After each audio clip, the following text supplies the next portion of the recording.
Hello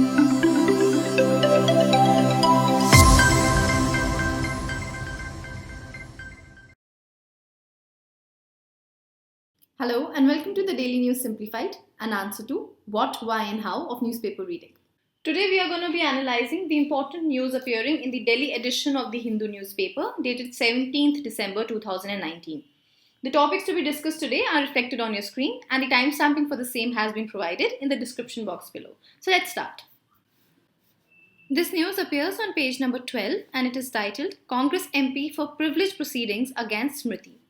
The context of the news is that recently, a Congress member of the Lok Sabha has given a notice of privilege against Minister for Women and Child Development Smriti Irani for allegedly misleading the House on Congress leader Rahul Gandhi's remarks about rape. Hence, in our discussion today, we will be talking about the parliamentary motions, and this discussion of ours will become important from the perspective of polity, both for the prelims as well as for GS paper 2. Now, motion is basically a kind of procedural device in the parliament which is used to raise a discussion and to ask the House to take some important action. In fact, in Parliament, a motion is required to be made every time for any discussion, that too with the permission of the presiding officer. So basically, no discussion on any matter of general importance can take place in Parliament except on a motion which is made with the consent of the presiding officer. Now basically, there are three kinds of motions in the Parliament, namely substantive motion, substitute motion and subsidiary motion, out of which substantive motion is the most dominating and the common form. Substantive motion, as the name suggests, is a self-contained independent motion which deals with very important matters. For example, the impeachment of the president, removal of the CEC, removal of the Supreme Court judge, no confidence motion, etc. The second is the substitute motion, and as the name suggests, it is a motion that is moved in the substitution of the original motion, and it basically proposes an alternative to the original motion. And if the substitute motion is adopted, then the original motion is superseded. The third kind is the subsidiary motion. Now, subsidiary motion is a motion which in itself has no meaning, and it always has to be referred with the original motion. So, any motion which is secondary to the main motion is known as a subsidiary motion.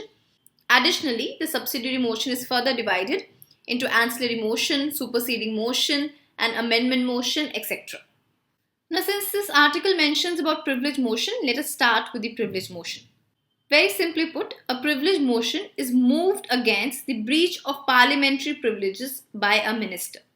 Now, as you must be knowing, the member of the parliament enjoys certain privileges, rights, and immunities which are together known as parliamentary privileges. Now, whenever any rights or immunities of these MPs is disregarded, the offence is known as a breach of privilege. And this is punishable under the law of Parliament or of the state. So therefore, if any minister withholds the facts from the House or gives wrong information or misleading information to the House, then it is considered as a breach of parliamentary privileges of the other MPs. And therefore, against that MP, a privilege motion is moved. Now, privilege notice can be moved by any member of either house against the person or the member who is being held guilty of breach of privilege. Now, the presiding officer of the house, that is the speaker for the Lok Sabha and the chairman for the Rajya Sabha, can decide on the privilege motion himself, or they can refer it to a privileges committee to be decided upon. Now, a privilege committee is called upon by the speaker of the Lok Sabha by selecting 15 members from that house as per the respective party strength, and in the Rajya Sabha it is called upon by the chairperson and it consists of 10 members. So please remember this fact also, that privilege committee has 15 members as far as the Lok Sabha is concerned and 10 members as far as the Rajya Sabha is concerned. And the basic purpose of the privilege motion is to censure the minister. The next important motion is the no confidence motion. Now, in a parliamentary system, a no confidence motion is a statement or vote that the government is no longer deemed fit to remain in the office. This motion finds its legality through Article 75 of the Indian Constitution, which states that the Council of Ministers are collectively responsible to the lower house of the Parliament. Hence, it is for this reason that no confidence motion can only be introduced in the Lok Sabha and not in the Rajya Sabha, because the Council of Ministers is collectively responsible to the Lok Sabha and not to the Rajya Sabha. Now, the no confidence motion needs support of 50 members to be admitted into the Lok Sabha, and then accordingly it is voted upon. Furthermore, no confidence motion does not need to record any kind of reasons as to why it is being moved. The next important point is that no confidence motion can be moved only against the entire Council of Ministers and not against any individual minister. Because as you must be knowing, the Council of Ministers is collectively responsible to the Lok Sabha and an individual minister is individually responsible to the President. Now, if a no confidence motion is passed in the Lok Sabha, then the Council of Ministers have to resign. Furthermore, if the motion is admitted, it has to be passed within the 10 days, that too with a simple majority. So please remember that a simple majority is required to pass the no confidence motion. Now the next motion is censure motion, which is usually confused for no confidence motion, but it is different from no confidence motion. Now censure motion is usually moved to express strong disapproval or as a harsh criticism towards the Council of Ministers or an individual minister. Therefore, a censure motion can be moved either against the individual minister or against the Council of Ministers together. Furthermore, in a contrast to no confidence motion, the censure motion need to have all the reasons stated in it as to why it is being moved. So basically, when the opposition is dissatisfied with certain specific policies or action of the government or of an individual minister, in that circumstances, they move a censure motion.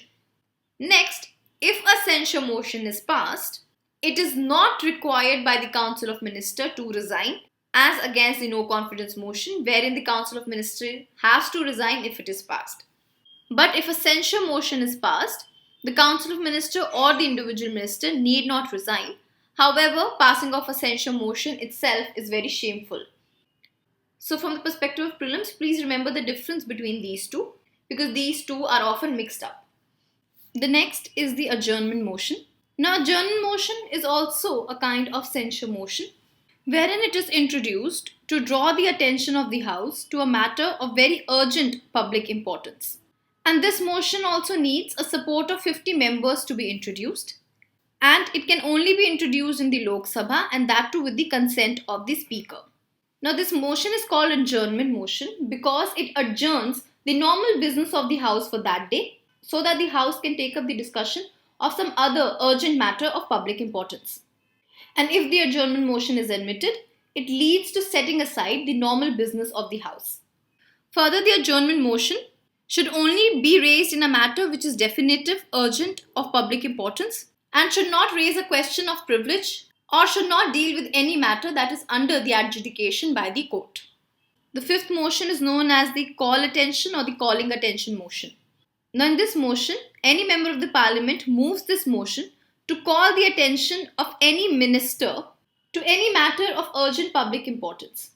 And then the minister is required to make a brief statement regarding that urgent matter. The call attention motion can be introduced in the either house of the Parliament. The next motion is a closure motion. Now, closure motion is moved by any member to cut short the time on the debate on any matter.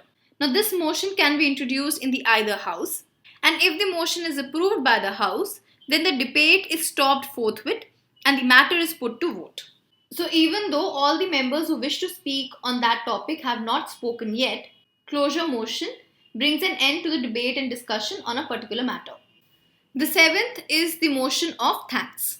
Now, as you must be knowing, the President of India gives an inaugural speech at the beginning of the first session after every general Lok Sabha election and also at the beginning of the first session of the financial year. Now, since the speech of the President is usually drafted by the ruling party, it contains basic outlines of the vision of the central government and the outlines of their policies and programs. Hence, in a way, this motion allows the opposition to critically discuss the policy of the government. Now, this motion is admitted in both the House of the Parliament, and if this motion is not passed by the House, then it leads to the defeat of the government, which basically means if this motion is not passed, it is a reflection that the member of the House are not very confident about the government's policy and program. Therefore, it leads to the defeat of the government. Next is the cut motion. This motion is moved to reduce the demand for grant during the discussion of the financial bill. Hence, cut motion is a power given to the member in order to oppose a demand in the financial bill being discussed by the government. Now, if the cut motion is adopted by the parliament and the government does not have the required number, then the government is obligated to resign as per the rules of the Lok Sabha. Now, cut motion also has certain types. First is disapproval of the policy cut. Now, this motion seeks that the amount for the demand should be reduced to 1 rupee, representing the disapproval of the policy underlying the demand. Second is the economy cut. In this motion, it is stated that the amount of the demand should be reduced to a specific amount in order to represent the economy that can be affected. Third is the token cut. Now, the token cut wants the amount of the demand to be reduced by a token sum, that is of, let's say, rupees 100, so that the member moving it can bring to fore a specific grievance which they have with respect to that sphere of responsibility of the Government of India. Hence, the discussion on this motion is confined to the particular grievance specified in that motion. Last but not the least is no day yet named motion, and as the name suggests, it is a motion which has been admitted by the Speaker. However, no date has been fixed for its discussion. The Speaker, after considering the state of business in the House and after consulting the Leader of the House or on the recommendation of the Business Advisory Committee, will allot a day or two for the discussion of such a motion. Now, these were the main motions adopted in the Parliament. Now, this list is not exhaustive and there are a few other motions as well, but they are not that important. So, with this, let's move on to our next news. This news appears on page number 9 and it is titled, Increase Lok Sabha seats to 1,000, says Pranab. Now, the context of the news is that ex-President Pranab Mukherjee has stated that the number of seats in the Lok Sabha and the Rajya Sabha should be increased to 1,000 from their existing number. Hence, in our discussion today, we will be talking about the seats in the Houses of the Parliament. Now, Article 82 of the Indian Constitution provides for readjustment of the seats of the Lok Sabha after every census. Now, each state in India is allocated a number of seats in the Lok Sabha in such a manner that the ratio between the number and its population is the same for all the states. Now, Article 82 of the Indian Constitution states that after the completion of each census, the allocation of the seats in the House of People, that is the Lok Sabha, to the various states and the division of each state into territorial constituency shall be readjusted by such authority and in such manner as the Parliament may by law determine. So, Article 82 gives the power to the Parliament to establish such an authority and come out with such a manner so that after every census, the seats which is allocated to various states in Lok Sabha as well as the division of each state into various territorial constituency in order to keep up with the principle that the ratio between the number of seats and the population of the state is same for every state. Hence, in this regard only, the Parliament of India has set up delimitation commission from time to time in order to adjust the seat number.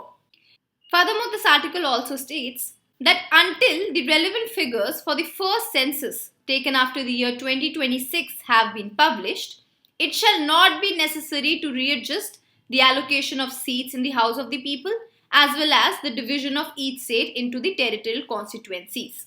So this basically points out to the freezing of the seats in the Lok Sabha. Now, the Delimitation Commission was set up in the year 1952, 1962 and then in 1972. And then through the 42nd Constitutional Amendment Act of 1976, the Parliament froze the allocation of seats in the Lok Sabha at the 1971 level. And this 42nd Amendment Act said that this freeze shall remain till the year 2000. However, through the 84th Constitutional Amendment Act of 2001, this ban on readjustment was extended for another 25 years, that is up to the year 2026. Hence, the correct position is that only after the first census, which takes place after 2026, will the allocation of seats and the division of each state into territorial constituencies shall be readjusted. And very logically, the first census after 2026 will be the census of 2031. So it is only after the census of 2031 that there will be reallocation of the seats in the Lok Sabha. Now, coming to the question as to why the seats were froze, The reason for this was to promote family planning and also to stabilize the population of India. So basically all this was done to ensure that various states carry out the measures to control their population without worrying about reduction in their respective political representation. Now let us understand what is the impact of the freeze. The major impact of the freeze is that it has led to distortion of political representation in India. Now let us see how this distortion has taken place. First is the inadequate representation in the parliament. Now as stated, the number of seats have not increased in the last 30 years. However, the population of India and of the states has increased drastically. So ideally what should have happened is that with increase in the population, the number of representatives should have also been increased. But however, this has not happened due to freezing of the seats. Secondly, due to the freeze, there has been an increased burden on the individual MP. Because due to the population increase, the number of people to whom one individual MP is catering to is also increasing day by day, thereby increasing the burden on that MP. So the basic idea is that today the electorate for electing one representative is very huge, which is not a sound principle. So since the electorate in India has increased, the number of representatives should also increase. The second impact is the distortion amongst the states. Now in the last 30 years, the demography of various states have changed, and this has led to the northern states now being underrepresented in the parliament because their population has increased but not their seats. And similarly, the southern states are now overrepresented because their population ratio has declined but their seats have not. Therefore, there is a distortion amongst the states as well. To give you an example, if the seats are allocated according to the current population distribution, then the following would happen. For UP, the current allocation is 80. However, if we readjust, it will become 93. Similarly, for Bihar, currently it's 40. However, it will grow to 44. But at the same time, for states like Andhra Pradesh, it is 42 currently, but it will come down to 37. And even for Telangana for that matter, the current seat is 39, but this will also come down to 29. Hence you see, if we readjust the seats on the basis of the current population, the seats of various states is going to change. Last but not the least is the underrepresentation of the urban areas. Now with rapid urbanization in the past 2 decades, there has been a drastic increase in the population of the cities. However, currently there are only 89 urban seats, and these 89 seats make 16% of the total allocation of the seats, whereas we currently in India have 31.5% of urban population. Hence again, there is distortion amongst the seats for the urban areas given in the parliament as well as the current population of the urban areas. Hence, due to all of these impact, there is a constant demand to readjust the political representation. Now, usually the demand is with respect to readjustment in the Lok Sabha because it's the Lok Sabha which actually contains the representative of the people. How the ex-president says that even in the Rajya Sabha, the seats should be increased to 1,000. And as you must be knowing, if we have to increase the seats in Rajya Sabha, we have to amend the 4th schedule. However, this is an ancillary issue. The main issue, of course, is the impact of freeze on the Lok Sabha. So these were the important points from this article. Now let's take up our next news. This news appears as an editorial on page number 10 titled Unfulfilled Promise. Now the context of the news is set in the recent Data Protection Bill of 2019. Now basically in this editorial, the author is stating that the Data Protection Bill of 2019 is providing the government with wide powers to collect user data, which is against the spirit of recommendation of Justice Sri Krishna Committee. Now you must be knowing the background of the Personal Data Protection Bill. In the aftermath of the landmark judgment of the Constitutional Bench of the Supreme Court on the right to privacy in the Puttaswamy case, Justice Sri Krishna Committee was constituted. Now, Justice Sri Krishna Committee was to study the issues relating to data protection in India and also to recommend a suitable data protection law.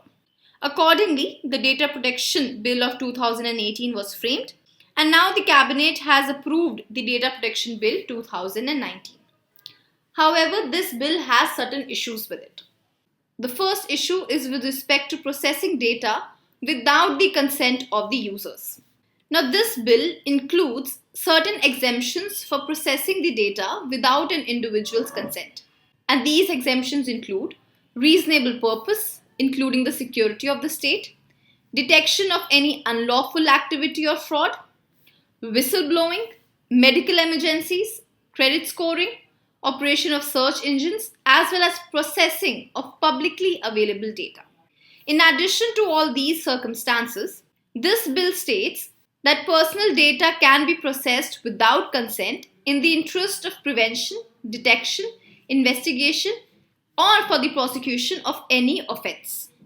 Moreover, the government under this bill has the power to access any non-personal data, for example, anonymized data like traffic patterns or demographic information, but mainly for the purpose of framing policy for better delivery of services and evidence-based policy. So basically, this bill states that in certain circumstances, the government can process an individual's data without his or her consent. This would include any reasonable purpose, prevention, detection, or investigation of an offence, as well as collecting of non-personal data for framing policy and better delivery of services.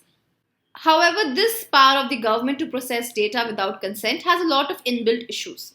Now, recently you must have heard in the news the reports of data spying on WhatsApp by an Israeli firm known as Pegasus. Further, from July to September 2019, more than 1,200 users of Google account were victims of government-backed phishing attacks, out of which 500 were Indians. Now, though it is not clear which government is behind these attacks, however, it raises severe concerns over right to privacy. Hence, it is unclear that given all these situations and circumstances where there is data spying and government-backed phishing attacks, how will the government be able to harmonize their power of processing data without the consent when already so much of data spying and phishing is going on? Additionally, the government is also thinking of amending Section 79 of the Information Technology Act to enhance the liability of the intermediaries. For example, the social media platforms like WhatsApp, Instagram, Telegram, Snapchat, etc. Now, the government wants to make it mandatory for these social media intermediaries to deploy appropriate technologies to proactively identify, remove, or disable access to unlawful content. Hence, the government wants to amend Section 79 and put the onus on the social media platforms to remove or disable access to unlawful content. But however, again, if the intermediaries are to carry out this function, the intermediaries too will have access to the information being shared by the people on the social media platform. Therefore, proactive censorship may stand against the free speech guaranteed under Article 19 as well as the right to privacy guaranteed under Part 3 of the Indian Constitution. Further, in 2015, in the Shreya Singhal case, the Supreme Court has clearly stated that intermediaries need to be protected in order to enable free speech in India. Hence, the increasing liability for the intermediaries goes against the spirit of free speech in India as well as this judgment of the Supreme Court. Moving ahead, the second issue is that this bill is not in line with the recommendations of Justice Sri Krishna Committee. Now, Justice Sri Krishna Committee had clearly stated in its report that the only instance where the government can use data without the consent of the users are supposed to be watertight, narrow, and only be available for use in limited circumstances. Therefore, the committee stated that the basic rule is that the government will not use data or process data without the consent of the users. However, only in certain specific, narrow, and limited circumstances is the government allowed to do so. However, as we see, this bill includes exemption for processing data without an individual's consent for reasonable purposes. Now, this term reasonable purposes is pretty wide and a vague one, which gives the government a lot of discretion because again, it is the government who will decide what is reasonable and what is not. Additionally, Justice B.N. Sri Krishna Committee also stated that the government will bring in a law for the oversight of intelligence gathering activities, the means by which non-consensual processing of data takes place. Now, Justice Sri Krishna Committee said that if at all the government wants to process data without the consent of the users, then it has to do so by establishing a law which will provide oversight of intelligence gathering activities. Therefore, without the oversight of the intelligence gathering activities, the government is not allowed to process non-consensual data. The third issue is of conflict of interest. Now, the bill provides for a Data Protection Authority of India, which will enforce and monitor the provisions of this Act. Now, the chairperson and the members of this Data Protection Authority will be appointed by a panel consisting of the government nominees. However, this provision completely disregards the fact that government agencies are also regulated under the Act, which clearly points to the conflict of the interest. Because the government itself is nominating the chairperson and the members of this authority, whose mandate is to regulate various government agencies. The reason is that government agencies themselves are major collectors and processors of the data. Hence, there is a clear case of conflict of interest. So these were the three basic issues about which the author has stated in this editorial. With this, let's move on to our next news. Now, this news has been taken from page number 11 and it is titled, Reservations Need to Continue for the Anglo-Indians. Now, the context of the news is that recently the Union Cabinet approved a proposal to end reservation of seats for the Anglo-Indian community reserved in the Lok Sabha and in the State Legislative Assembly. However, in this article, the author is arguing that the community still needs political reservation, which is a view in conformity with the government-commissioned Ministry of Minority Affairs report. So in this discussion, let us talk about the Anglo-Indian community. Now, Article 366, Clause 2 defines who is an Anglo-Indian. Now, Anglo-Indian is a person whose father or any of the other male progenitors in the male line is or was of European descent, but who domicile, that is, stayed within the territory of India, and any person who is or was born within such territory of parents habitually residing in India. Further, Article 331 provides for representation of the Anglo-Indian community in the Lok Sabha by allowing the President to nominate 2 members of the Anglo-Indian communities in the Lok Sabha. Similarly, the Governor can nominate 1 seat for Anglo-Indian person in the State Legislative Assembly as per Article 333. Further, the 10th schedule of the Indian Constitution states that the Anglo-Indian members of the Lok Sabha and the State Legislative Assembly can take the membership of any party within 6 months of their nomination. However, once they do so, they are bound by the party whip. Now, the Ministry of Minority Affairs report of 2030 documented the poor economic and social conditions of Anglo-Indians in our country. Now, though the government believes that the community is doing financially well and hence does not need political reservation, however, the report of Ministry of Minority Affairs says something completely different. As per the report, the Anglo-Indian community faces challenges such as identity crisis, lack of employment, education backwardness, cultural erosion, amongst various other things.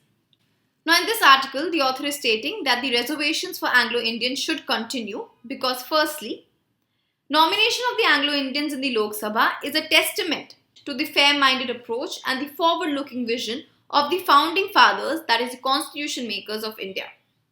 Secondly, the idea of nominating Anglo-Indians can be traced to Frank Anthony, who at that point of time headed the All India Anglo-Indian Association, and Article 331 was added into the Indian Constitution at his behest. Hence, this shows that the Anglo-Indian participated in the constitution-making process way back in the 1940s. Thirdly, the representation of the Anglo-Indian community gives them a space to raise their concern on various issues such as education and to also voice their opinion on various issues concerning the country. Fourthly, the presence of Anglo-Indian MLAs in many state legislature provide a constructive pro-national voice in the State Legislative Assembly, which has helped in advancing their cause and betterment of the community. Last but not the least, in the recent years, under its current president, Barry O'Brien, the All India Anglo-Indian Association has been working for the betterment of the Anglo-Indian community and is also promoting their positive political engagement. Hence, considering all these facts, a stronger, less socially economically marginalized Anglo-Indian community will be of great benefit to the nation as a whole. and hence the government should continue to give reservations to the community as well as encourage their political participation and also provide them with adequate recognition for the work done by them at the grassroots level. So this was all about this article. Let's move on to our next news. Now this news appears on page number 15 and is titled Future Revenues Critical for the Finance Panel. Now the chairman of the 15th Finance Commission, N.K. Singh, in an interview has stated that states have been pushed into complacency because of the assured compensation cess which have been provided to them after the implementation of the GST. Furthermore, he said that future revenues is one of the most important and critical issue for the 15th Finance Commission to deal with. Now, the few issues raised by the chairman is firstly that under the GST system in the last 2 years, the collection has been very variable. And due to this variable collection, the overall revenue projection is becoming very difficult to be made. So since the Finance Commission cannot project the revenue which the central government will get, distribution of revenue amongst the centre and the state becomes a little bit tricky. Second is the issue of compensation to the states. Now, as stated, since the government said that they will be providing compensation cess to the states who will be incurring losses, the states are now competing with one another to be ranked in the bottom so that they can be compensated more and more by the centre. And in order to remove this complacency on the parts of the state, N.K. Singh has stated that there is a need to consider an incentive structure for the states so that the states can be encouraged to increase their tax collection and not depend on the centre in the form of compensation cess. Third, as far as the transformation of J&K into the UT is concerned, he said that the erstwhile state is going to be treated like any other union territory in the 2021 report and would receive grants directly from the Home Ministry. Now, since we have mentioned about the compensation cess, let us understand what is it exactly. Now, the compensation cess was introduced as a relief for the states for the loss of revenues arising out of the implementation of the GST. Now, as you must be knowing, after the implementation of the GST, the states had to give up their powers to collect taxes on goods and services after various local levies were subsumed under the GST. Hence, to compensate this loss, the central government guaranteed a 14% tax revenue growth to these states in the first 5 years after the implementation of the GST. Further, whatever was the state government's tax revenue in the financial year 2016 is considered as the base year for calculation of this 14% growth. Any shortfall against it is then compensated by the central government using the funds which is collected through this compensation cess. To give you an example, let's say in the financial year, state X tax revenue was 100 crore rupees. Then in the financial year of 2017, the state earned, let's say, 110 crores. Now, since the state government guaranteed a 14% tax revenue growth, the states are supposed to get 114 crores. So, whatever is the difference between what the state earned in the financial year of 2017 and what is guaranteed by the government is then compensated by the central government. Hence, in this case, the central government will pay 3 crores to the state government. That is, the central government will make good for any shortfall against this 14% of tax revenue growth. Now, this compensation cess is levied on 5 products considered to be sin or luxury good in India. For example, SUVs measuring above 4 meters, tobacco, coal, aerated drinks, etc. Now, whatever is collected in the compensation cess then goes into the Consolidated Fund of India, and from there it is transferred to the public account of India, wherein a GST compensation cess account has been created, and the state governments are compensated from this GST compensation cess amount bi-monthly from the accumulated funds. Now, of late, there have been complaints by various states such as Delhi, Punjab, Kerala, Rajasthan, etc., that the central government are not paying them compensation. Now, this becomes a little troublesome considering the fact that states in India heavily rely on funds from the central government to meet their public expenditure. And now, if this GST Council decides that they will increase the rates of compensation cess or stretch the period for which the states are being compensated, this will mean that the goods will be taxed at the highest GST rate of 28%, and this will continue to burn hole in our pocket. Hence, the bottom line is that delay in compensating the state might burn a hole in our pockets because the state governments will continue to charge high GST rates on various goods. So this was all about this news. Let's move on to our next article. This news has been taken from page number 3 and it reads, Fight Against Pollution, Painting Roads, Laser Among Options. Now recently the Supreme Court of India had directed to form a high-level committee to look into the feasibility of some of the new technologies to control and monitor pollution in Delhi. Now this high-level committee has recommended the following. First, using wireless sensors and laser methods for monitoring pollution. Second, painting roads with photocatalytic coating to clean air. Using anti-smog guns at construction sites to reduce dust pollution. And setting up of a smog tower 20 meter high with air purifiers. Now, as far as the painting roads is concerned, the roads are going to be painted with photocatalytic paints. Now, these photocatalytic paints remove pollutants from the air in the presence of sunlight and ultraviolet UV rays. These paints contain titanium oxide, which act as a catalyst when exposed to UV rays and removes atmospheric pollutants. Now, this paint can be applied on a range of surfaces such as roofing tiles or even on the surface of the roads. Hence, the catalyst converts the pollutants into other species which are non-polluting. As far as smog tower is concerned, smog tower is basically an air purifier which is of a size of a small skyscraper. Smog tower as a proposal has stated that it will reduce 65% pollution and can achieve on an average up to 700 meters from the tower. Further, it is expected to influence the air quality of more than 1 kilometer in the downwind direction. Third, an anti-smog gun is a device that sprays nebulized water droplets into the air through high-pressure propellers which help particles to settle down. Thus, with use of these technologies, the government can combat pollution. You can use these examples when writing an answers to curb the air pollution. With this, let's move on to our next article.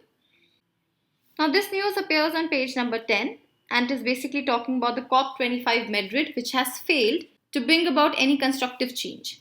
Now, this entire issue and whatever has been discussed in the editorial has been covered in detail in yesterday's DNS dated 16th December 2019.